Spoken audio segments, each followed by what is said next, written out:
Funcionar isso aí. Um dia eu vou achar um cara, né, Pedro, que entende de computador.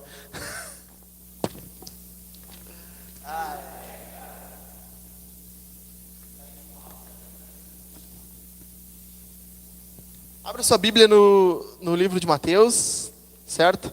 Nós vamos começar uma nova série no Sermão do Monte. Não deu? Trancou mesmo? Quer que eu vou aí?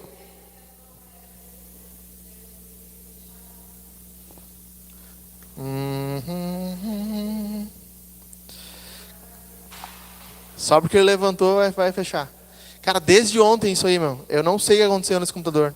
Não sei o que aconteceu nesse computador. Dá um Alt F4, velho. Alt F4, fecha tudo.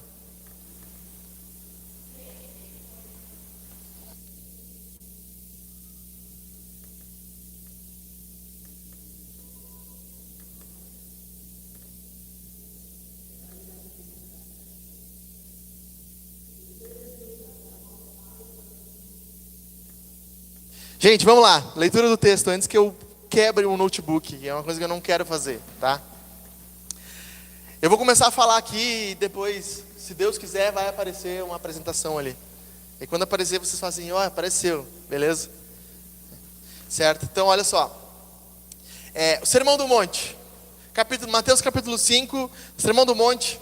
Vamos começar a trabalhar e estudar esse sermão. Eu falei isso ontem, falo isso para vocês de novo. Serão 17 sermões, talvez 18, certo? Sobre esse livro. Iniciar, eu quero que desligue, não quero mais, pode tirar. Não, eu quero que desligue. Tá bom.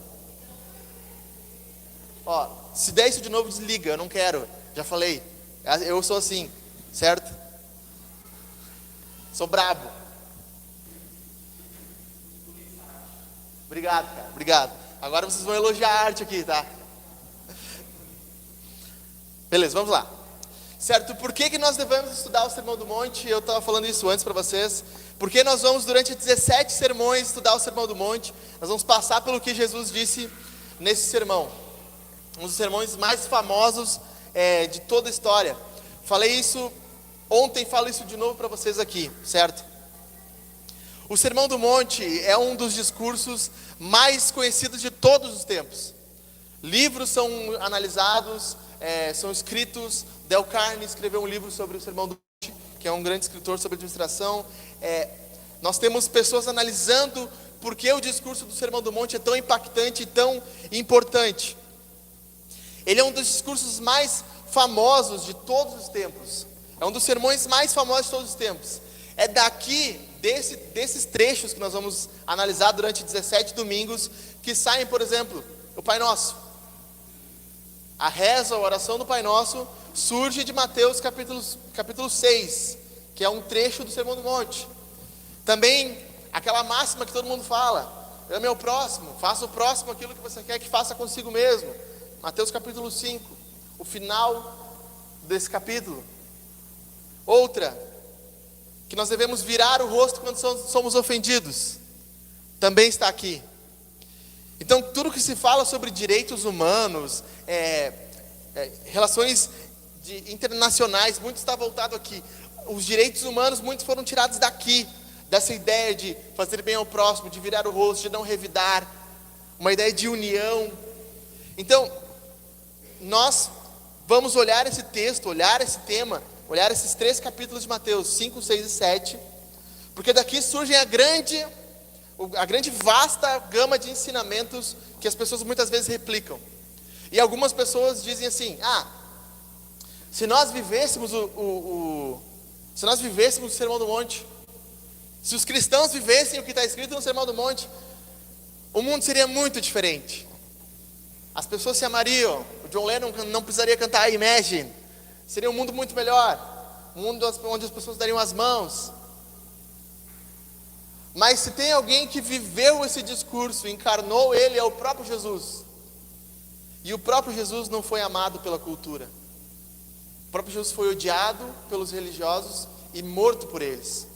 Jesus vai dizer que uma das bem-aventuranças vai ser lá no final, capítulo 5, versículo 11. Bem-aventurados são vocês quando por minha causa os insultarem e os perseguirem e mentindo disserem todo mal contra vocês. Então, se Jesus está dizendo assim, se vocês seguirem a mim, vocês terão algum momento, e nós vamos passar por esse texto, em que as pessoas vão insultar vocês, vão odiar vocês, elas vão ir contra vocês. Então esse discurso assim, não, mas se os cristãos vivessem o que Jesus ensinava, ipsis literis, literalmente, seria um outro mundo. Cara, Jesus viveu o que ele ensinava, literalmente, e ele foi morto. Então nós nunca teremos o louvor da cultura, o louvor das pessoas ao nosso redor. Nunca será assim, nunca. Mas eu coloquei 5 motivos para nós estudarmos esse sermão.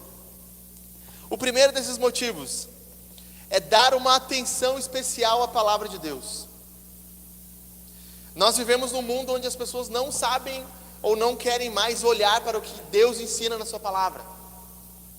E como nós vimos na série dos 5 solas, nós confessamos como igreja, sola scriptura, somente a escritura é autoridade em todas as questões, todos os debates. Então a palavra de Deus, ela deve ser autoridade.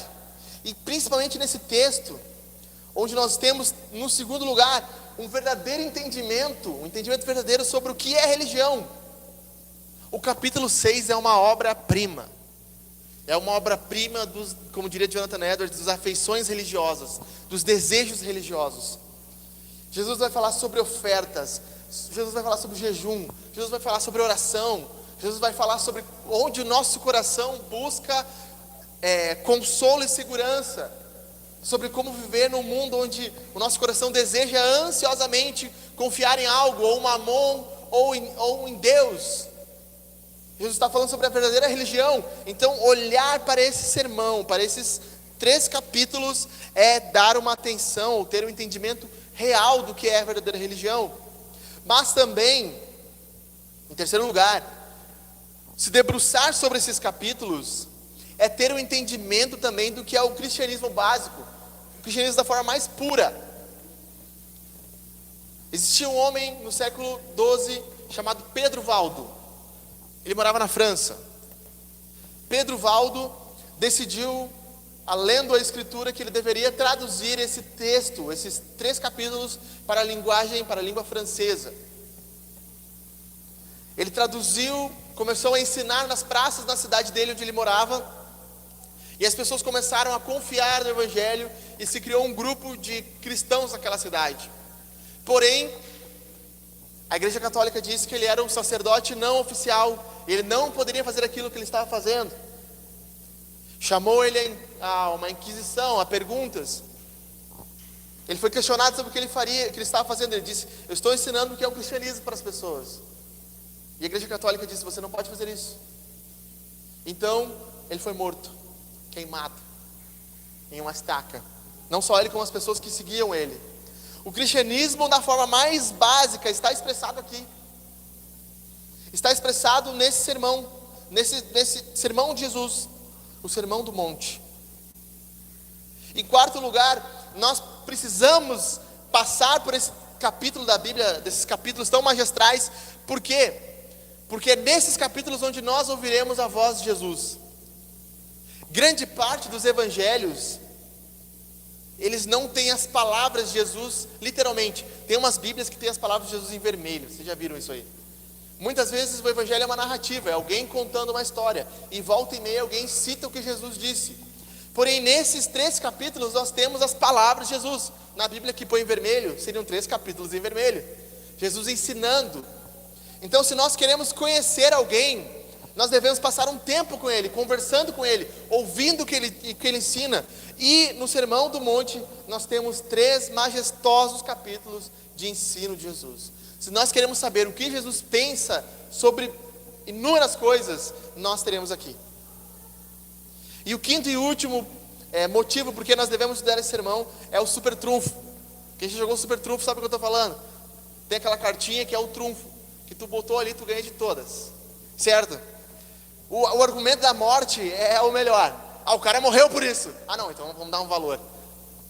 Há um tempo atrás, em Lajeado, mais uns 2 anos mais ou menos, um cara estava no 17º andar de uma obra aqui na Bento Gonçalves, e ele caiu do 17º andar. E aí então que foram fiscalizar o prédio para entender se eles estavam cumprindo as normas de segurança. Sempre que alguém morre, a gente começa a pensar assim, pô, temos que avaliar isso aqui. Não foi 5 aqui também?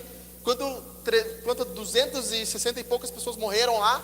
Aí disseram, não, peraí, não tem segurança nenhuma, não tem limite de capacidade de pessoas, não tem série de emergência, temos que mudar isso aqui. Então as palavras que nós temos escritas aqui no capítulo 5, 6 e 7, são palavras que foram impressas na nossa Bíblia com tinta, mas também com sangue. Pessoas deram a sua vida para que nós tivéssemos isso aqui. Se Pedro Valdo não tivesse traduzido isso, sendo um precursor, talvez um pré-reformador, como a teologia o chama, nós jamais teríamos isso aqui. Se Lutero não tivesse levantado e traduzido do grego e do latim para o alemão, nós nunca teríamos isso aqui. Nunca. Se John Wycliffe na Inglaterra, no século XV, não tivesse traduzido do latim para o inglês, nós nunca teríamos isso aqui. Ele pagou com a sua vida por causa disso. O trecho que nós temos aqui é de extrema importância. Nós vamos passar por 2 partes, um pouco mais teológicas. Eu quero que vocês entendam onde eu quero chegar com isso, e nós vamos direto para a exposição, certo? Então olha só, ainda na introdução desse sermão, qual é o pano de fundo do mundo na época de Jesus? O pano de fundo é o seguinte: Israel no século V havia sido deportado para a Babilônia. E depois da Babilônia, quando os persas dominaram aquele império, os medo-persas, eles foram libertos e voltaram para a Judéia, para a região de Israel. E os judeus pensaram assim: a lei dizia que se nós fôssemos idólatras, nós seríamos deportados. Então nós somos deportados por quê? Porque nós somos idólatras. Nós não podemos mais fazer isso. Então se criou um grupo de homens religiosos que fariam o juizado da lei. Eles estudariam a lei, eles meditariam na lei, eles tentariam entender o que a lei quer dizer para nós, o que queria dizer para aquele povo, para que nunca mais acontecesse isso. Esse grupo era chamado de fariseus, ou escribas e fariseus, eram 2 grupos, certo? Pouco tempo depois disso, no século III, os gregos dominaram o Império Medo-Persa e assumiram aquela região. Alexandre o Grande era um grande, redundantemente falando, conquistador. Ele sabia o que fazer e como fazer. Qual era a tática dele? Onde ele estava e botava seu pé, ele ensinava o grego e a cultura grega. Onde ele ia, ele colocava a cultura grega e o idioma grego, onde ele botava o seu domínio. E o que aconteceu? Os gregos começaram a fazer festas gregas em outros países. Uma delas, que a gente conhece muito bem, as Olimpíadas. As Olimpíadas são muito antigas, são da época do Alexandre o Grande, até antes talvez. Só que as Olimpíadas de hoje, elas são bonitinhas, as pessoas estão lá participando, chorando, levantando peso, etc. Mas naquela época não, naquela época era uma orgia, era uma festa aos deuses. As pessoas participavam nuas, peladas, havia sexo ao ar livre, era uma coisa muito, muito forte. E os gregos queriam impor isso sobre os judeus. E os fariseus começaram, não, nós não devemos fazer isso. Mas surgiu um outro grupo chamado saduceus. Esse grupo de saduceus era um grupo mais liberal. Eles diziam, não tem problema, vocês estão levando muito literalmente a palavra. Sabe, quando a Bíblia diz que nós não devemos nos misturar com esses povos, isso estava falando para aqueles povos daquela época. Vocês levam demais. Tanto que Jesus confronta os saduceus, dizem, vocês não creem em anjos, vocês não creem em ressurreição, por que vocês me perguntam com quem a mulher vai ficar quando ela ressuscitar? Jesus era um gênio, né? Os saduceus perguntaram para ele, Jesus, quem que vai ficar com a mulher que casou com 7 homens na ressurreição? Com quem ela vai casar? Jesus fala assim, mas vocês não acreditam na ressurreição? Por que vocês querem saber? Não tem sentido. Os saduceus, eles eram liberais, pessoas que não acreditavam na Bíblia, e não porque eu não acredito, mas eles queriam vantagens políticas. Eles eram os políticos da época, se misturavam entre os políticos, entre os imperadores, para fazer alianças. Junto com eles naquela época também surge um outro grupo chamado de essênios. Para quem não sabe, João Batista, não falei isso ontem, falo isso hoje. João Batista era um essênio, um asceta. Ele vivia numa comunidade chamada talvez nessa comunidade de Qumran, comunidade do Mar Morto, onde existiam vários grupos essênios. João Batista fazia parte desse grupo. Os essênios acreditavam que os fariseus e os saduceus não estavam certos. Eles deviam ir para um para um lugar isolado e viver em uma comunidade tipo os Amishes, sabe? Viver separados do mundo. Criou-se um pequeno grupo isolado onde eles viviam e tentavam interpretar e viver o Torá, a lei dos judeus. Junto com isso surge um quarto grupo chamado de Zelotes. Os Zelotes eram judeus que diziam assim: nem os fariseus, nem os saduceus e nem os essênios estão certos. Quem está certo é nós pegar em arma e matar esses homens aí. Nós temos que dominar isso aqui. Nós só vamos ser livres quando nós tirar os romanos daqui, quando saírem os gregos, quando eles forem embora.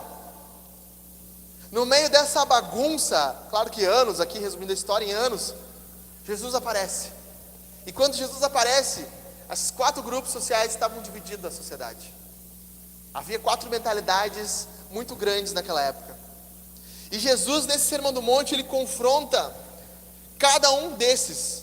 Confronta os religiosos, confronta os liberais, confronta os essênios e confronta os zelotes. Jesus está confrontando e ensinando aquelas pessoas o que é a verdadeira religião.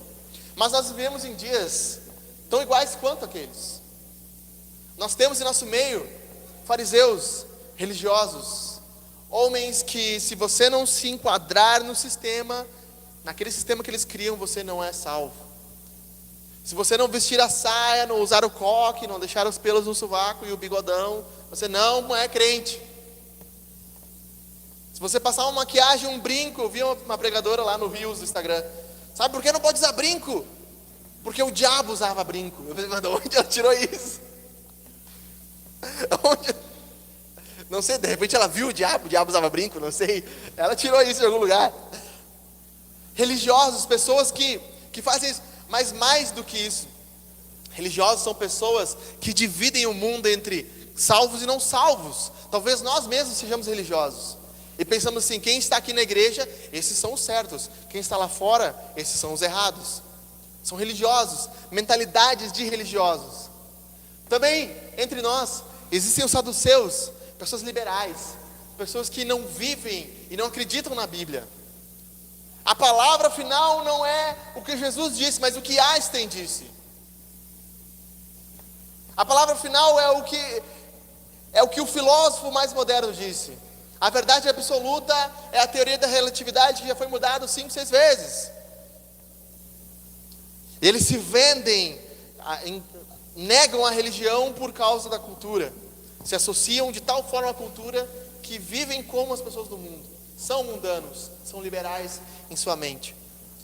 Mas no nosso meio também nós temos os místicos, os nossos essênios modernos, pessoas que fogem da realidade, vivem como se o mundo real não existisse. Os caras que acreditam na terra plana, basicamente são esses. Ou na terra oca, hoje tem até a teoria da terra oca. O cara diz que a terra é uma rosquinha, Éder. Tu acredita nisso? A terra é uma rosca, o cara diz. Nem é dos Simpsons. Acho que ele olhou demais os Simpsons, na verdade.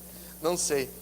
Eles criam um mundo, uma sociedade, um grupo de pessoas que tem o signo de aquário ascendente escorpião e o de dinossauro ascendente unicórnio, mas não existe. Tá, mas nenhum existe. Eu estou falando aqui. A pessoa cria um mundo onde ela põe o jornal do informativo, que não tem mais o da hora, diz que tem que usar verde naquele dia, ela vai usar o verde. Aí tem o grupo dos hippies, os das pedras, sabe? Esses dias eu cruzei pelo hippie na rua, o cara, não tem um troquinho para mim almoçar aí, não sei o que. Eu falei, tenho 5 pila aqui. Não, pega uma pedrinha aí de boas energias. Mano, cara, eu tô te dando dinheiro, não quero a pedra, entendeu? Não, mas tem uma boa energia aqui. Eu falei, me dá qualquer uma. Não, tem que escolher uma de boa energia. Mas já tá tirando a minha energia, cara, não aguento mais. Me dá qualquer uma, pega essa pequenininha aqui. Ele, essa pedra é boa, essa pedra vai te ajudar. Eu nem sei onde botei a pedra, em algum lugar ela foi. Pessoas que criam uma mentalidade e se isolam naquilo. E nós temos no nosso meio também os nossos novos zelotes. Pessoas vendidas ao ativismo político. Que se aquele governador assumir, se aquele presidente assumir, ele vai resolver tudo. E vendem a alma para esses caras. No meio dessa sociedade que nós vivemos é que surge o Sermão do Monte, para confrontar os nossos religiosos, os nossos liberais, os nossos místicos e os nossos ativistas, certo? Então, mais uma partezinha para mim passar essa parte introdutória com vocês, que é quem escreveu esse livro, para quem foi escrito, qual é a data, por que Mateus escreveu o Sermão do Monte e mais nenhum outro autor escreveu ele. São questões que nós precisamos refletir também quando nós vemos isso. Primeiro, aspectos literários. Quem é o autor? Mateus, um discípulo de Jesus, um apóstolo de Jesus. Mateus, no capítulo 9, ele fala sobre o seu chamado, como Jesus o chamou. O nome de Mateus, em hebraico, aramaico, é Levi. E no grego foi colocado como Mateus. Mateus escreveu esse livro, e Mateus escreveu esse livro por volta do ano 60. É bem importante essa data que ele escreveu esse livro, por quê? Jesus, durante a sua vida em ministério, ele pregou grandes sermões, e Mateus separou alguns deles, e principalmente um sermão chamado Sermão do Monte das Oliveiras, que é parecido com o Sermão do Monte, esse é onde Jesus prega. No Monte das Oliveiras, Jesus proclama que Jerusalém ia ser destruída no ano 70. Jesus diz como Jerusalém seria destruída. É um sermão profético de Jesus. Então Mateus escreve esse livro um pouco antes dessa época. Os historiadores dizem que é em torno de 55 a 60. Mateus escreve esse livro relembrando grandes sermões de Jesus, inclusive um sermão profético, para alertar os judeus: o Messias esteve entre nós, um grande mestre esteve entre nós, nos ensinou e nos disse sobre a queda de Jerusalém. Está próximo, está cada vez mais próximo, ela está vindo. Mateus então coloca seus 5 sermões. O alvo dele, quem era o alvo? Eram os judeus que ainda não conheciam o Evangelho. E através do livro de Mateus, com seus 5 grandes sermões, ele vai mostrar quem é o Evangelho, o que é o Evangelho e como Jesus trouxe o reino. Certo? Acho que é isso. Propósito, sei que eu falei para vocês. Então vamos, propriamente dito, para a exposição do texto, vendo os prolegômenos, né? Os prolegômenos iniciais.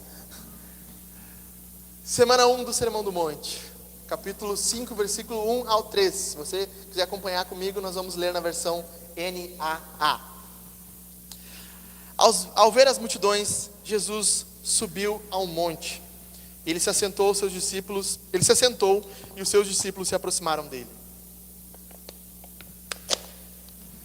E ele passou a ensiná-los.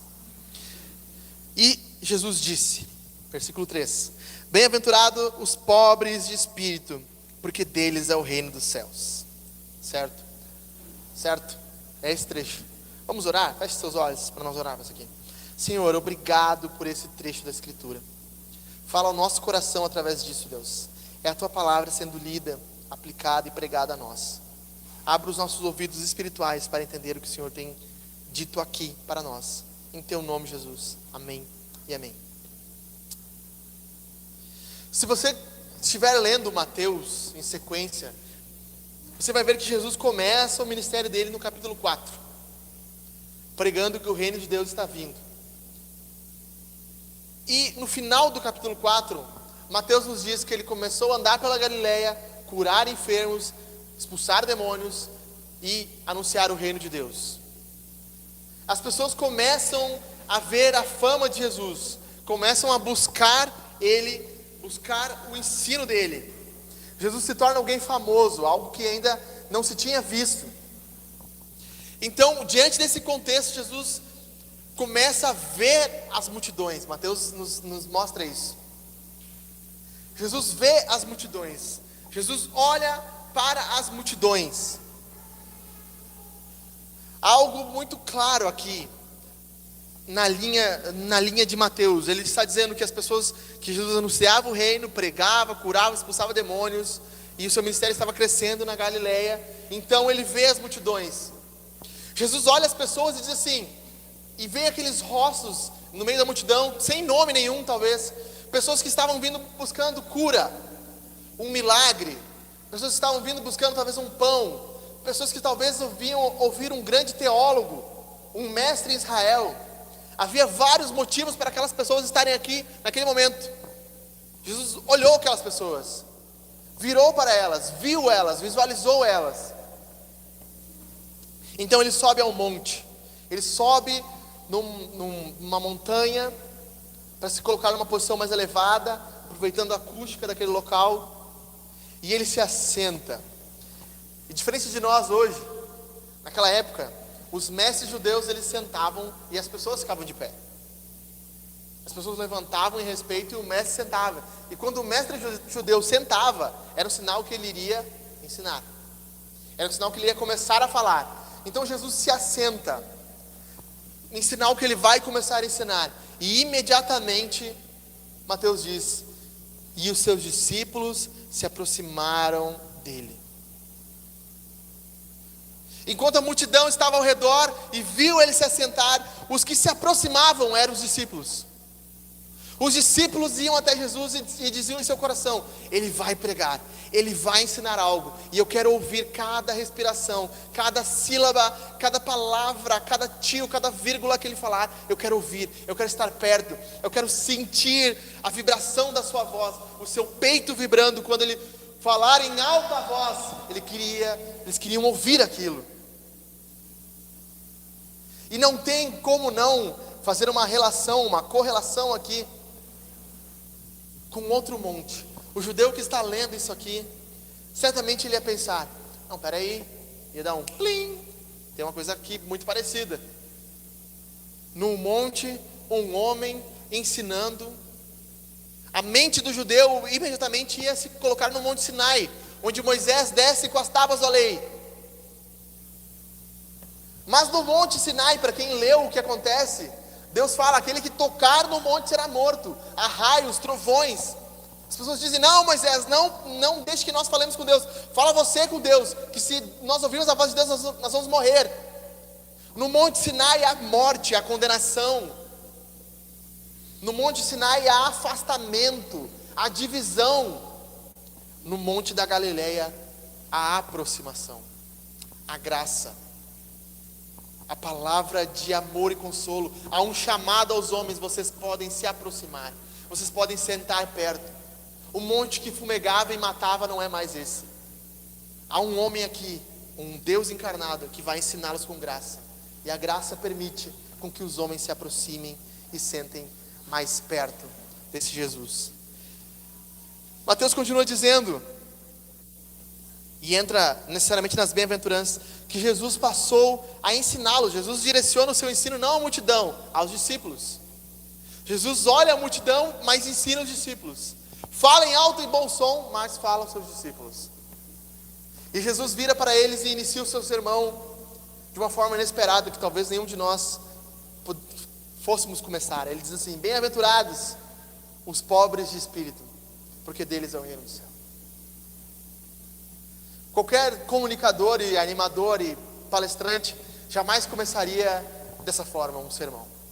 Jamais começaria sua fala falando assim: bem-aventurados os pobres, bem-aventurados os mais baixos. Se nós mesmos hoje pudéssemos eleger aqui algumas bem-aventuranças, algumas alegrias, a versão da NTLH diz assim: felizes são. A bem-aventurança é uma alegria, é um gozo. Jesus está dizendo: felizes são os pobres.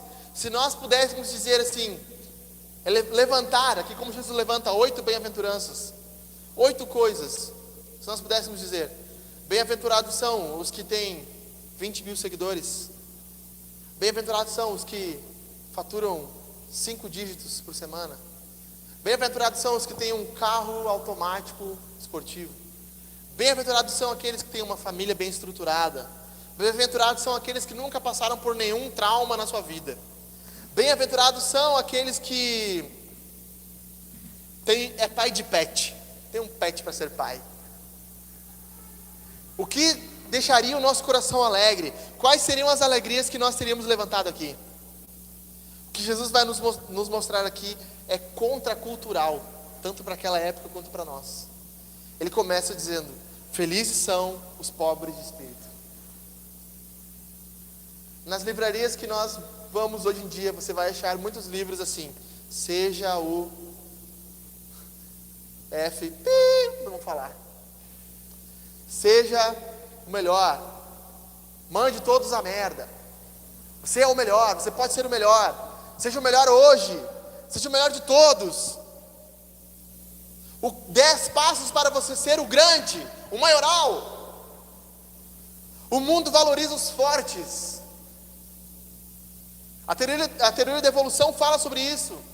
O mais forte prevalece, os mais fracos são abandonados. O cara uma vez falou assim para mim: não, mas por que tu não vai... Eu nem lembro qual era a questão. Algo que ele falou assim sobre doença. Mas deixa morrer, cara. Ué, tu não é ateu? Os mais fortes prevalecem. Era alguma coisa do corona, quando surgiu, sobre máscara, isolamento, não lembro. Ah, tu não é a favor das máscaras? Eu falei, mas deixa morrer. Tu não é ateu? O ateu diz que o mais forte prevalece. Os mais fracos morrem. Leva a cabo o que tu acredita, cara. Eu levo a cabo o que eu acredito. E tu não leva. Tu não vive conforme o que tu acredita. Se o mais forte prevalece, as áreas do outro. É evolução, meu querido. A evolução é assim. O mais fraco morre, é abandonado. Que morram. Então, na mentalidade do mundo, o mais forte é o melhor.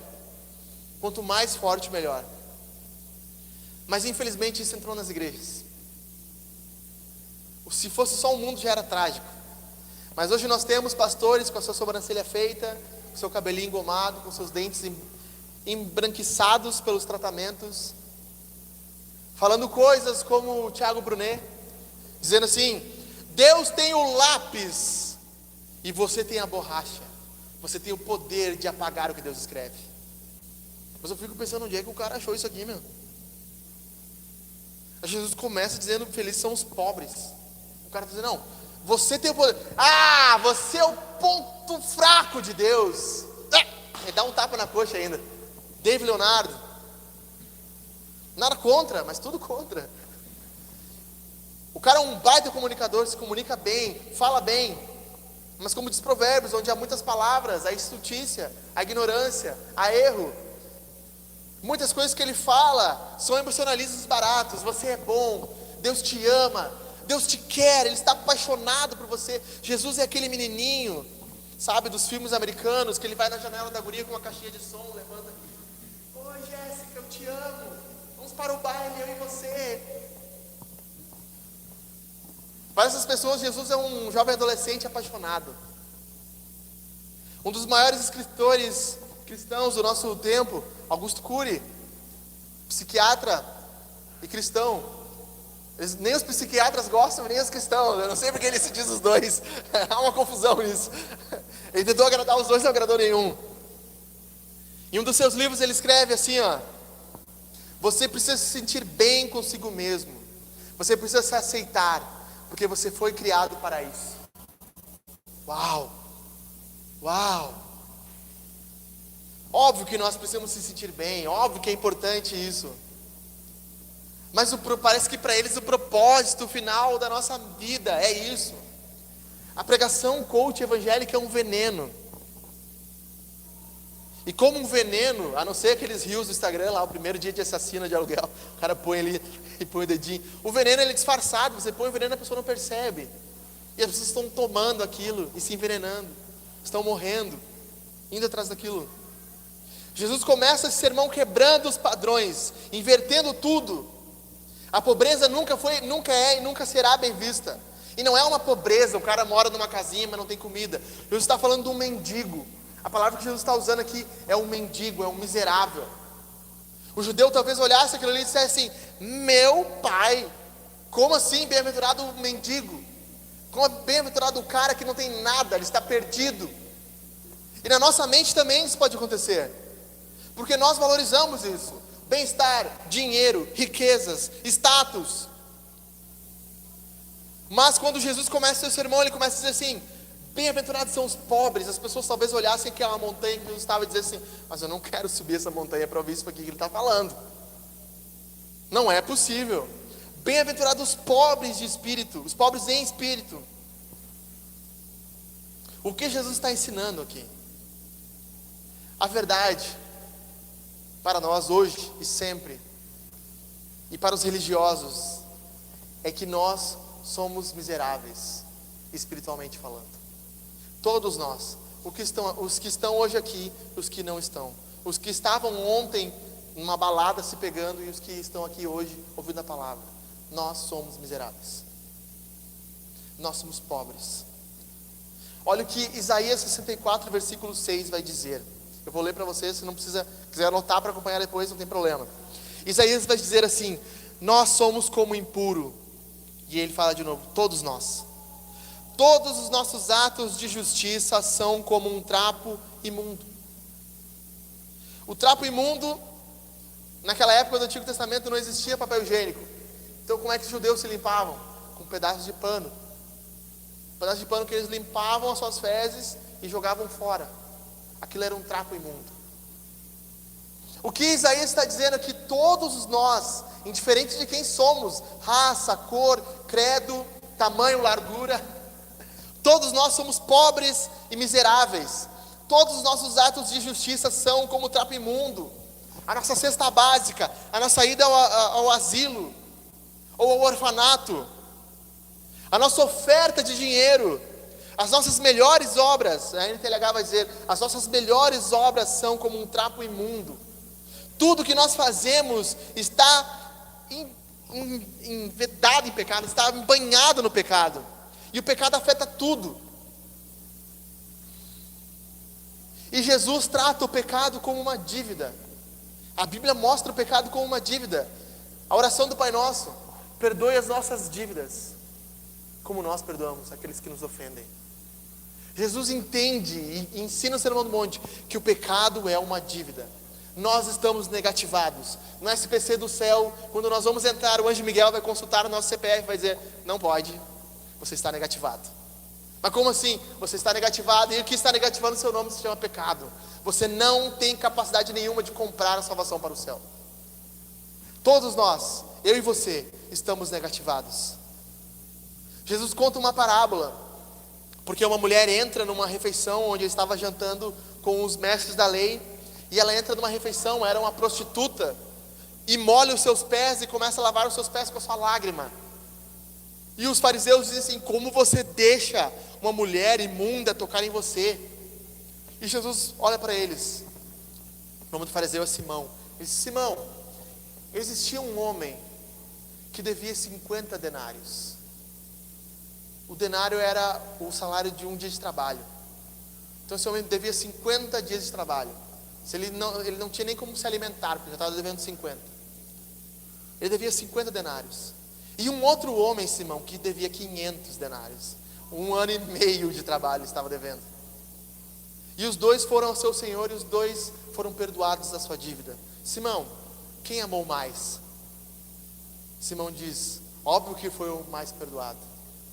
O que Jesus está começando a dizer aqui: você precisa entender que tem uma dívida no seu nome. Nós somos miseráveis espiritualmente. Jesus está dizendo: bem-aventurados são os miseráveis espirituais.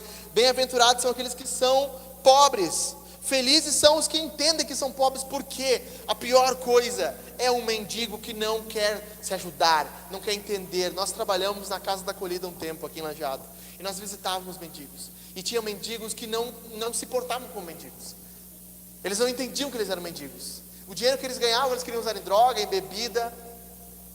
Talvez o Jonas visualize isso muito lá em Venâncio. Homens que são moradores de ruas, andarilhos, mas não vivem como se fossem. E nós conversávamos com esses homens lá. E eu lembro de um dia sentado com um desses homens e falando do evangelho para ele. E falei assim, e ele falou assim: cara, mas tu não entende quem eu sou. Eu sou um miserável. Eu sou um miserável.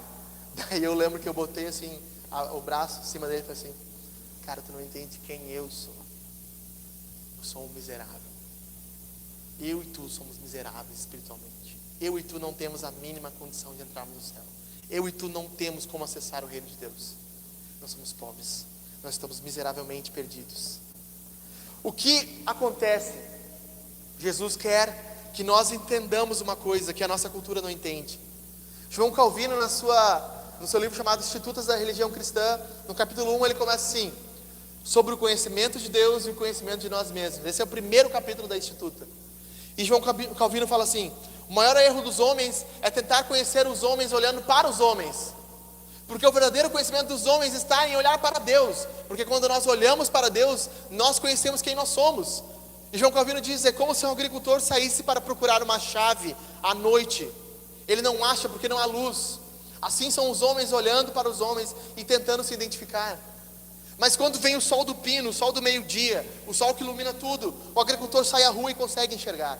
A palavra de Deus é o que nos mostra, é a luz que nos mostra que Deus é santo, elevado, separado, Ele é completamente distinto, Ele é completamente outro, e nós não somos.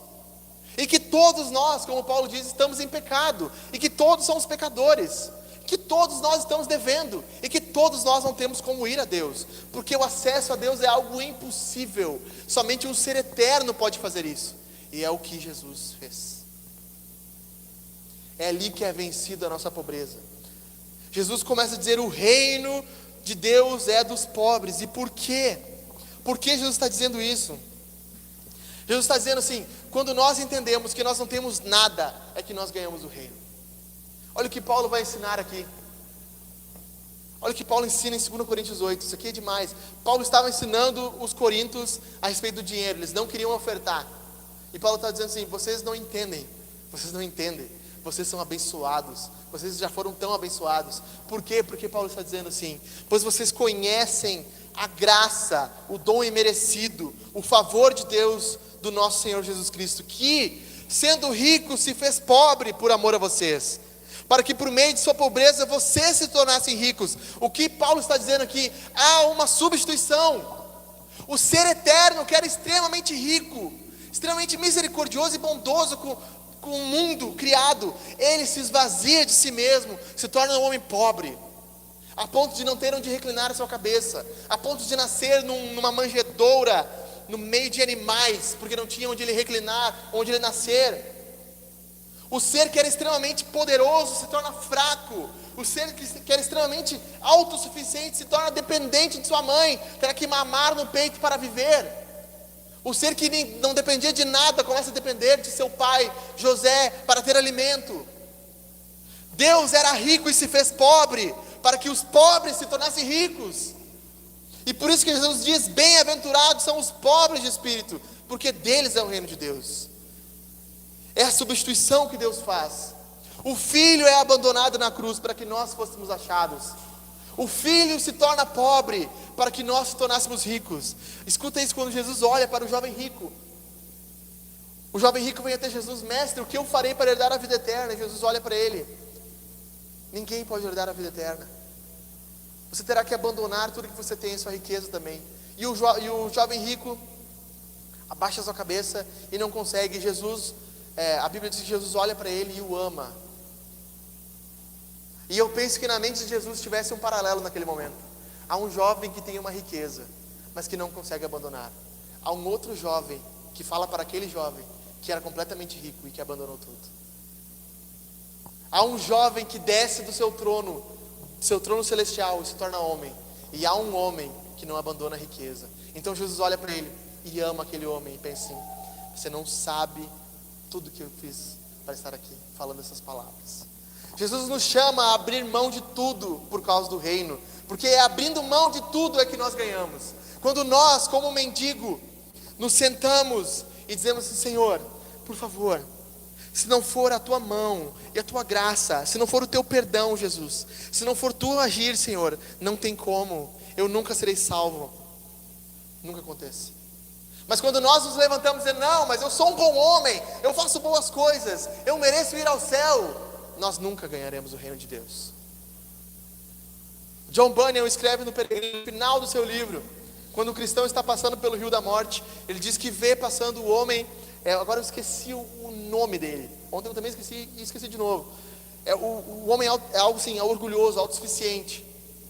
E ele chega com um barquinho até a cidade celestial e bate na porta, diz assim: deixe-me entrar. O anjo diz: não, você não pode entrar, porque para entrar aqui você tem que passar pelo rio da morte.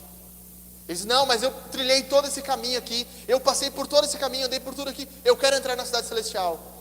Aí o anjo responde para ele: Deus abomina os orgulhosos, mas dá graça aos humildes. E ele é levado ao inferno naquele momento. Quando nós nos humilhamos, Deus vira o seu rosto para nós. Deus dá graça aos humildes, mas abomina os orgulhosos. É profundo isso. É profundo isso. É profundo isso. Nós devemos nos enxergar como mendigos. Como Lutero dizia: eu sou um mendigo, mostrando a outro mendigo onde nós estamos encontrando pão e quem tem nos dado pão. Quando nós falamos do Evangelho, nós não devemos falar de cima para baixo para as pessoas, mas olhando nos seus olhos, dizendo: nós somos iguais, tão perdido quanto você era, eu mesmo, mas Jesus me encontrou, Ele tem me alimentado, e o que eu tenho vivido com Ele é algo sobrenatural. Eu queria que você pudesse ser alimentado por isso, que você largasse a mão desse seu orgulho, porque você é um mendigo espiritual, como eu também, para que nós pudéssemos juntos cear à mesa do nosso Senhor, comer do seu pão, ser alimentado pelo seu cálice. Eu termino mostrando um poema do Augustus Toplady.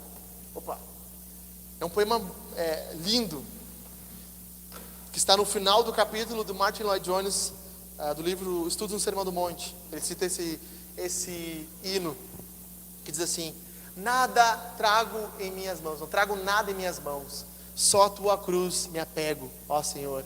Desamparado, busco a tua graça, despido, veste-me por teu amor, imundo a tua fonte buscarei.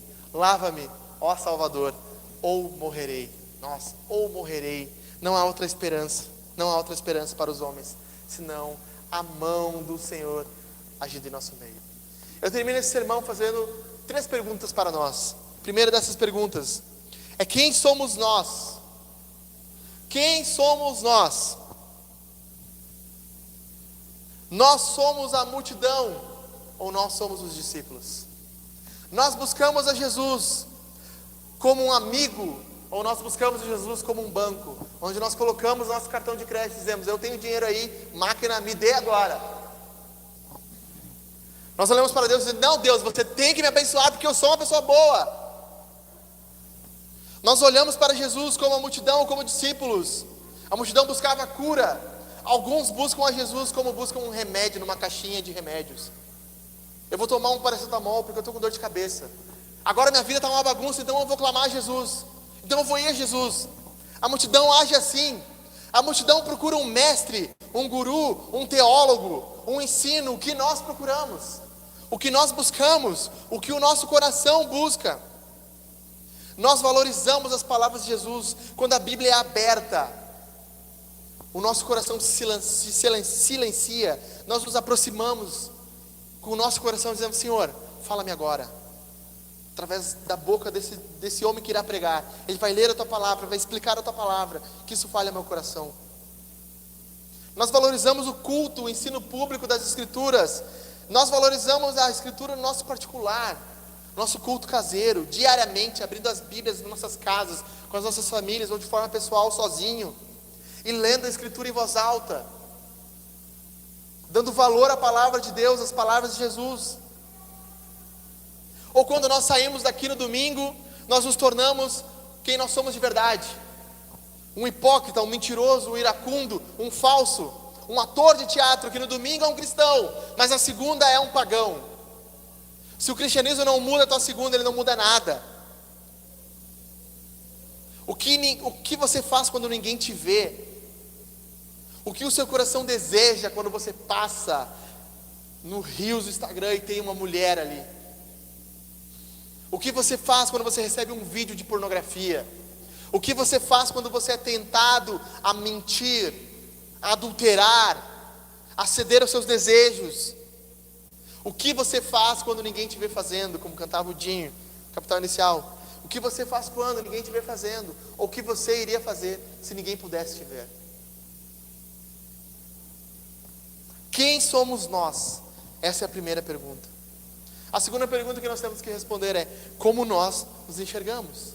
Como nos enxergamos? Jesus está falando sobre a pobreza de espírito. E nós nos enxergamos como pobres ou como ricos? Como abastados? Como homens que chegarão diante de Deus e exigirão a salvação? Uma vez lendo um livro do Mark Dever, ele falando sobre o Evangelho, ele disse assim, que confrontou um dos seus membros, perguntando assim: quando você chegar no céu, e essa pergunta fica para nós hoje também, o que você dirá para Deus? Quando você chegar diante de Deus, para Deus te dar o teu destino, céu ou inferno, o que você dirá? O que você falará para Deus? Não, Deus, eu mereço ir ao céu porque eu fui um cristão a vida inteira. Resposta errada. Não, Senhor, eu preciso ir ao céu porque eu era um pastor. Resposta errada. O que nós responderemos? Mark Dever diz que ele aconselhou o seu membro a entender isso. Quando você chegar diante de Deus, você baixará a sua cabeça e dizer: Senhor, eu mereço o inferno. Se o Senhor me lançar lá, é o que eu mereço. Mas se o Senhor quiser me levar ao céu, é o que eu preciso. Humildade. Humildade. Senhor, por causa do que Jesus fez na cruz, porque eu criei nisso, porque eu confio no meu Salvador, não porque eu sou bom, mas porque Ele morreu por mim, eu peço que eu possa ir ao céu. Como nós nos enxergamos? Nós somos pobres espiritualmente, todos nós.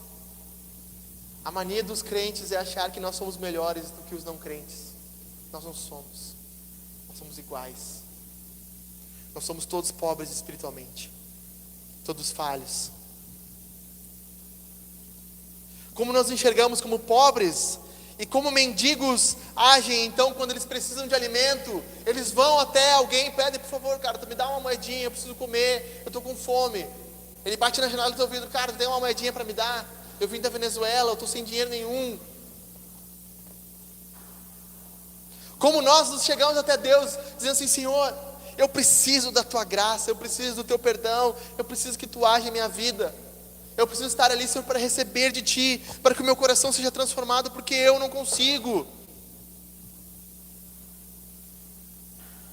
Nós devemos chegar a Deus implorando, pedindo graça, misericórdia, mas nós não fazemos isso. Nós chegamos com o nariz em pé, e o meu nariz é bem grande, bem em pé assim, nos achando superiores, nos achando melhores.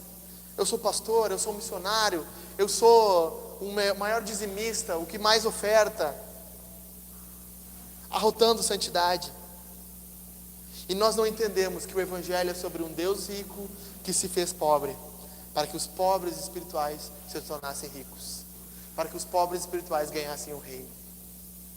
O Evangelho é sobre a graça de Deus agindo em nosso favor. O Evangelho é sobre Deus tornando o nosso pecado em maldade, jogando em Jesus e dizendo: a justiça de Jesus é de vocês, vocês serão aceitos. O Evangelho é sobre Jesus sendo abandonado pelo Pai, para que os que não eram achados pelo Pai fossem encontrados. O Evangelho é sobre o Filho vendo os céus em trevas, para que nós pudéssemos ver os céus abertos. O Evangelho é sobre o Filho de Deus morrendo, para que nós não viéssemos a morrer a morte eterna. Como nós nos enxergamos? E a terceira e última pergunta é: o que deve mudar agora em nós? Como isso muda nosso relacionamento? Isso não é só teologia, isso deve se tornar em prática. Como nós nos tratamos marido e mulher, quando há uma discussão, há uma briga dentro do casamento. Como nós nos olhamos e dizemos assim: não, tu vai ter que pedir perdão porque tu está errada. Ou não, agora esse homem vai ver, ele vai dormir na sala, vou lavar o vaso dele com a escova de dente. Faço a escova de dente no vaso. Fica bem limpinho, mas o gosto fica ruim depois. Nós agimos com mérito com os outros dentro do casamento. Mas se nós enxergássemos a graça de Deus, entendêssemos que nós somos pobres espiritualmente, nós olharemos para o nosso cônjuge, não como quem está certo e quem está errado, mas como os dois estão errados. Diante de Deus, os dois estão errados. E nós daríamos o primeiro passo. Nós desceríamos do pedestal que nós nem temos. Nós desceríamos do orgulho que nós vivemos e nos achamos superiores. E diríamos para a nossa esposa: você é pobre espiritual, como eu sou pobre. Eu preciso do teu perdão, como tu precisa do meu. Talvez num dia você terá que agir com graça, no outro dia ele terá que agir com graça. A pobreza espiritual deve mudar como nós vivemos dentro de casa. Deve mudar como nós tratamos o nosso chefe, os nossos colegas de trabalho.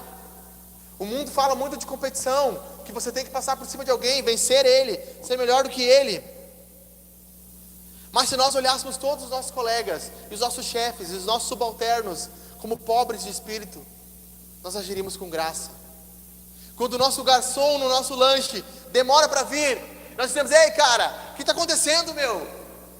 Pediu o lanche há 1 hora, velho, tu não traz isso aí, meu. Gordos, orgulhosos, gulosos, com pecado de gula nos nossos olhos, passando por cima de outra pessoa que é tão miserável quanto nós. Ou nós olhamos para eles assim, meu velho, eu sei que está corrido, cara, tudo bem, dá uma olhadinha no meu lanche lá, eu sei que está corrido. Mas assim, daí quando ele vem, pô, muito obrigado, cara, obrigado por ter nos servido. E quando chega o nosso lanche, nós olhamos assim, isso aqui é a graça de Deus. Isso aqui não é o meu dinheiro, não é o meu trabalho, não é o meu cartão de crédito pagando, não. Isso aqui é a graça de Deus. É Deus dando para nós através dos cozinheiros. Porque nós somos pobres. Quando nós tentamos passar por cima dos outros, as nossas guerras pessoais, será que nós ganhamos a guerra? Ou será que nós perdemos? Quando nós queremos ser melhores que os outros, passamos por cima de colegas, mentimos, denegrimos a imagem de outra pessoa. Será que nós entendemos que nós somos mendigos espirituais ou pobres? E isso deve mudar em nosso coração. Isso deve mudar em nosso coração. Falei ontem para o James, a gente conversava, né? A gente estava falando, o mendigo ele sempre olha, ele dificilmente ele vai olhar nos teus olhos assim, ele vai começar pedindo assim com humildade, pô meu, tu pode me ajudar aí? Tem vergonha do estado dele.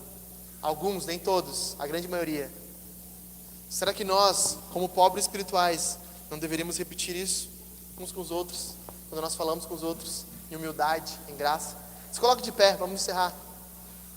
Vamos encerrar cantando mais uma música.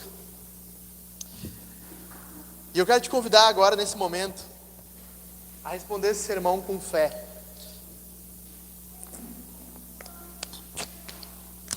A primeira forma de responder esse sermão, a gente sempre fala, é ceando. A ceia, quando nós vamos à mesa do Senhor, nós dizemos assim, Senhor, eu preciso do pão espiritual. Eu preciso, Senhor, que tu me alimente espiritualmente. E nós ceiamos todo domingo porque nós buscamos a graça do Senhor na mesa do Senhor. O cálice amarelo é vinho, tá bom? Cuide quando você tomar. É pouca quantidade, mas se você dirige, pode dar algum problema, tá bom? O cálice cristal é suco de uva. Eu brinco com vocês. Nunca confie num pastor que diz que a ceia era feita com suco de uva. Tá bom? A ceia era feita com vinho, certo? Então você pega o seu pão, molha.